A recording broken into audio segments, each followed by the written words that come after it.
आवाज़ न निकले सिसकियों की अर्ज कलम अली आतिश। किस्त 198। रात ढल चुकी थी। सुबह की रोशनी में वो जागी तो उससे अपने पेट से नीचे हल्की सी बेचैनी महसूस हुई। रात को जो हुआ वो उस पर खुद भी मुताज्जिब थी। वो बर्दाश्त ना कर सकी थी, इसीलिए उसने रागिब को रोक दिया था और फिर इतनी थक गई कि लेटते ही सो गई। अब भी उसकी आंखें उसी दर्द से खुली थीं। उसने पेट को थामे हल्का सा उस पर दबाव दिया। फिर वो आहिस्तगी से उठी और जूते पहनकर वो बाथरूम में चली गई कि तभी किसी एहसास पे रागिब जाग गया था। उसने गंभीर आवाज़ में उसे पुकारा तो वह रुक गई। रागिब की जानिब देखा। उसकी आंखों में नींद का खुमार था। वह बेड पे बैठ गया था। रिधम को उसने अपनी तरफ आने का इशारा किया तो वह उसके करीब आ गई। क्या हुआ? रागिब उसके तासुरात देख रहा था। उसका माथा ठिनका था। रिधम के चेहरे पर बेचैनी थी। बताओ। रागिब के सवाल दोहराने पे उसने गहरा सांस भरा। पता नहीं, दर्द हो रहा था मुझे। रात में बर्दाश्त नहीं कर सकी आपको, उसने आहिस्तगी से कह दिया। रागिब उसकी बात पे चौंका था। उसने रिधम का हाथ पकड़कर उसे अपने करीब किया और अपने घुटने पे बिठाया। क्या दर्द हुआ था? लेकिन क्यों? मैंने तो ज़्यादा फोर्स भी नहीं किया था। बहुत स्लो था सब। वो बहुत मुताज्जिब था और माथे पर लकीरें थी। रिधम को खुद समझ नहीं आ रही थी। मुझे भी नहीं पता, लेकिन हो रहा है। अभी भी हो रहा है। उसका गला रुंधने लगा तो रागिब ने उसका गाल छुआ। अरे तुम रो रही हो, बहुत ज़्यादा हो रहा है। तो मुझे रोका क्यों नहीं? वो उसका घुटना दबा रहा था। रिधम को न जाने क्यों रोना सा आ गया। डॉक्टर के पास चलें। रागिब उसके घुटने पे हाथ फेरने लगा था। एक हाथ उसकी कमर पे था। रागिब की तरफ मुड़ती वो उसकी गर्दन में बाजू डालकर उससे लिपट गई। इतना नहीं हो रहा, बस रोना आ रहा है। रागिब को उसकी हालत कुछ कुछ समझ आ रही थी। तुम्हें डेट्स कब आती हैं? उसके सवाल पे रिधम का चेहरा सुर्ख पड़ गया। आखिरी तारीखों में, वो बदिक्कत कह पाई। तो आज डेट क्या है? रागिब ने उसका गाल थपका। रिधम को तारीख याद नहीं थी। आज पता नहीं। रागिब ने उसके गाल पे बोसा दिया। आज 21 है। रिधम ने पहलू बदला। तो फिर अभी तो नहीं आ सकती, अभी वक्त है। रागिब ने उसका चेहरा अपनी तरफ किया। लेटो, मैं चेक करता हूँ। वो उसे खड़ा करता खुद भी बेड से उठ गया था। रिधम कांप गई। नहीं नहीं, मैं वॉशरूम में जा रही हूँ। रागिब ने सर नफ़ी में हिलाया। मैं देख लूँगा। मसला क्या है? दर्द क्यों हो रहा था? लेट जाओ, वो कहकर उसको बेड पे लिटाता, उसके घुटने खोलता, उनमें फासला करता ट्राउज़र सरका चुका था। रिधम की जान लबों पे आ गई थी। उसकी कमज़ोर जान पे सुर्खियाँ बिखरी थी। रागिब ने हाथ से उन्हें नरमी से सहलाया। तुम ठीक नहीं हो, एहतियात करो, वो कहकर उसके ऊपर झुका तो रिधम ने उसे चोर निगाहों से देखा। मतलब वही है? रागिब मुस्कुराया। हाँ वही है। तुम्हें ध्यान नहीं रहा, इस बार जल्दी हो गया होगा। रिधम ने रुख मोड़ लिया। अब आप हट जाएं, मैं बाथरूम जा रही हूँ। रागिब ने उसका रुख अपनी तरफ किया। मेरी मदद चाहिए? रिधम ने उसे पीछे किया। नहीं, इतनी काफ़ी है, मैं जा रही हूँ। वो उसे हटाती जाने लगी। रागिब ने उसकी कलाई थाम कर उसकी पीठ से अपना सीना लगाया तो उसका दिल डूबने लगा। उसकी उंगलियां रिधम के सीने से ऊपर हरकत कर रही थी। रागिब की सांसें उसकी गर्दन को चूम रही थी। उसका दिल पानी में डूबने लगा। मैंने रात को देखा नहीं था, एहसास होता तो हम ना करते, वो सरगोशी में बोला था। रिधम ने सांस भरा, जैसे खुद को बखेरने से रोक रही हो। उसमें आपका कसूर नहीं है, मुझे भी ध्यान नहीं था। रात को वैसे ऐसी कोई बात नहीं थी, ये शायद अभी हो रहा है रात में। रागिब ने सर को जुम्बिश दी। अपना ज़्यादा ध्यान रखा करो मेरे बच्चे, वो मुस्कुरा कर बोला था। मैं रखती हूँ। रागिब ने उसका गाल खींचा। अब जाओ, मदद चाहिए हो तो मैं यहीं हूँ, मुझे बुला लेना, वो कहकर उसे छोड़ चुका था। रिधम अंदर चली गई थी और रागिब चंद लम्हे कमरे में खड़ा रहा। फिर वो भी बाहर निकल गया था। रिधम जब वापस आई तो रागिब कमरे में नहीं था। वो बेड पे बैठ गई थी। तभी दरवाज़ा खुला तो रागिब दाखिल हुआ। उसके हाथ में मग था और दूसरे में हॉट वाटर बोतल। रिदम ने उसे नासमझी से देखा। ये रागिब उसके करीब आ गया। ये अपने पेट पे रख लो और ये दूध पी लो, नीम गर्म दूध है, बेहतर फील करोगी। रिदम ने सरनफी में हिलाया। मेरा दिल नहीं कर रहा, सुबह सुबह नहीं। रागिब ने मग और बोतल एक तरफ रखते हुए उसके करीब बैठकर उसका हाथ थामा। सुबह सुबह जिद भी नहीं करते। रागिब उसे संजीदगी से देख रहा था। रिधम ने अपना सर उसके सीने में रख लिया। दिल नहीं कर रहा तो कैसे पीऊं? वो समझ रहा था। रिदम की यह हालत नेचुरल थी, इसमें मूड बदलते हैं और रिदम का तो वैसे ही पल पल बदलता है। इसलिए उसने उसके बालों में हाथ चलाया। पी लो ना, मेरा जिगर नहीं हो तुम। वो मोहब्बत से बो रहा था। रिदम की आवाज़ फिर से रुंध गई। दर्द अभी कम नहीं होगा। रागिब ने उसकी पीठ को सहलाया। मैं जानता हूँ, वक्त लगेगा। तभी कह रहा हूँ, बोतल को पेट पे रखकर लेट जाओ। मग उठाकर उसने रिधम के लबों से लगाया। रागिब ने उसे आंखें दिखाईं। पी लो जानी, वो रसानियत से बोला था। रिधम ने आंखें मीच कर 2-3 घूंट पिए और फिर मग पीछे कर दिया। अब और दिल नहीं करा, मैं लेट रही हूँ। रागिब ने सर हिला दिया। उसे लिटाता वो पानी की बोतल उसको दे चुका था। रिधम ने बोतल लेकर उसे देखा। आप आज ऑफिस मत जाएं, वो ज़िद्दी लहजे में बोली तो रागिब मुस्कुराया। नहीं जाते, आपके पास ही रहेंगे। वो उसके पास बैठ गया था। उसके बालों को संवारता वो खिला में देख रहा था। फिर उसने रिधम को नरमी से पुकारा। मैं उस लड़की को आज बुला लूं? रिधम की आंखें बंद थी। एकदम से उसने आंखें खोली और रागिब को देखा। बुला लें, मैंने उस बच्चे से मिलना है, वो पुरजोश होकर बोली थी। रागिब ने सर हिला दिया था। रिधम कुछ देर उससे बातें करती रही, फिर आंखें मूंद कर लेट गई। थोड़ी ही देर में उसकी नींद से बोझल सांसें रागिब को सुनाई दी तो वो उसके पास से उठ गया। अपना मोबाइल उठाकर वो कमरे से निकल गया था। बाहर आकर उसने रेलिंग को थामा। नीचे लाउंज खामोश पड़ा था। वो खामोशी से लाउंज को देखता, फ़ोन कान से लगा चुका था। उज़्मा को बता दो, मैं उससे मिलना चाहता हूँ। वो अपना ज़रूरी सामान पैक कर ले, वो मेरे घर आज ही आएगी। उसने कहकर फ़ोन बंद कर दिया था। वो दोबारा कमरे में चला गया था। रिधम नींद में थी और उसके पास बैठ गया था और उसके सर में उंगलियां चलाता उसके नकूश को देखने लगा। मोमी गुड़िया सो रही थी और वो उसके करीब बैठा उसे देख रहा था। लॉन में सुबह की किरणें फैली थी। वो रेलिंग को थामे कर सामने लॉन में उतरती धूप को देख रही थी।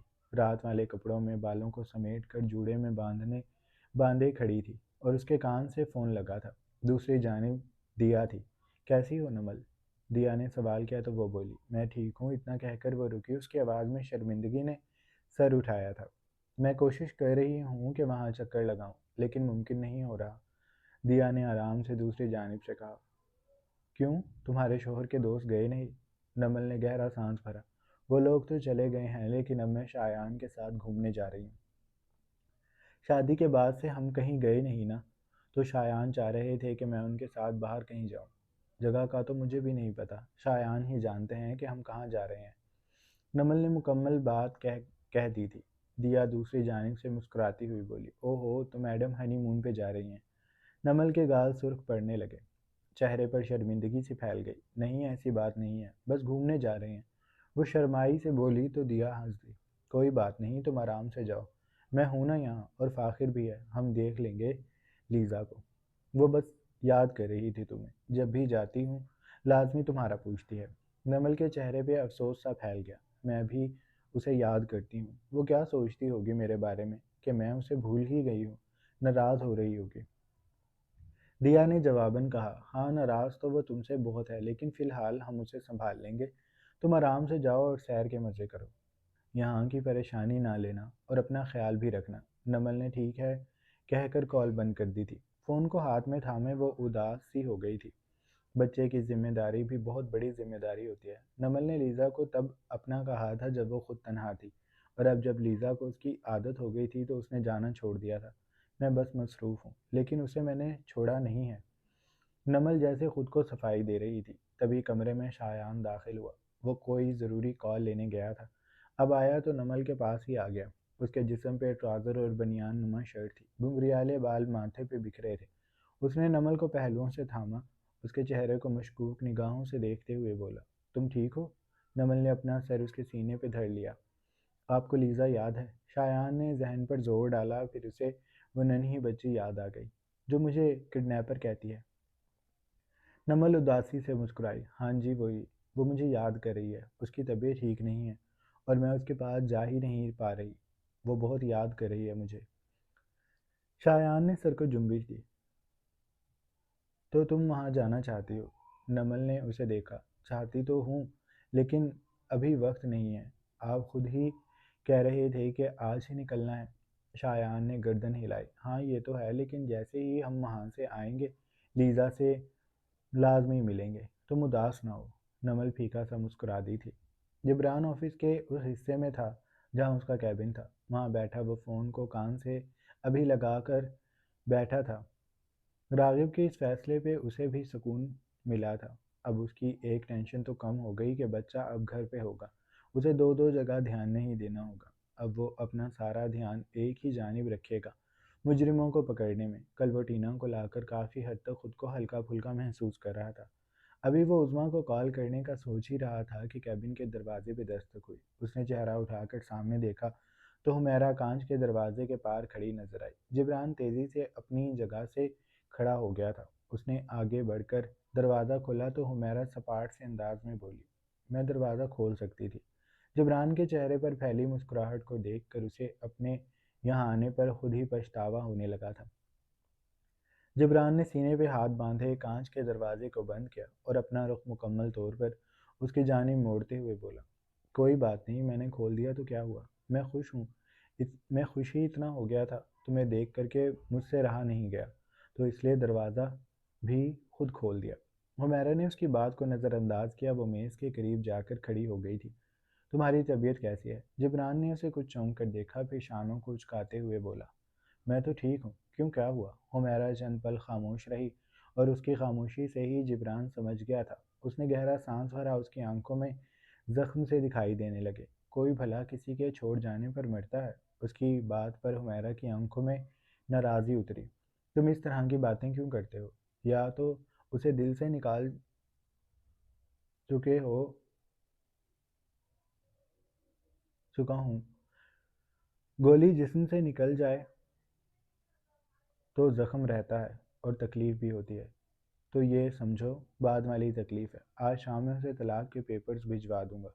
हुमैरा चुपचाप खड़ी रही। कुछ देर बाद वो बोली, उसका लहजा समझाने वाला था, जिब्रान एक बार फिर सोच लो, मुझे तुम ठीक नहीं लग रहे। जिब्रान ने सर झटका। मैंने सोच लिया है। मैंने अब ज़िंदगी में दो फैसले बहुत संजीदगी से लिए हैं। एक गुल को छोड़ने का फ़ैसला और दूसरा तुमसे शादी करने का। तुम मुझे ये बताओ कि तुम्हारा क्या इरादा है? हुमैरा का उसकी बात पर दिल डूबा। उसने सर दाएं बाएं हिला दिया। मेरा वही जवाब है। जिब्रान एक झटके से उसके करीब हुआ तो हुमैरा ना चाहते हुए भी डर गई। जिब्रान उसके चेहरे पे झुका हुआ था। हुमैरा की पुश्त मेज से लगी थी। वो अपना तवाज़ुन बरकरार रखने के लिए पीछे मेज को थामे थोड़ा सा पीछे को होती जिब्रान के चेहरे को देख रही थी, उसकी आंखों को जिनमें सुर्खी सी दिखाई देने लगी थी। जिब्रान के दोनों हाथ उसके दोनों जानिब मौजूद थे। वो सुर्ख सुर्ख आंखों से उसे देखते हुए चबा चबा कर बोला, तुम्हें किस बात का डर है?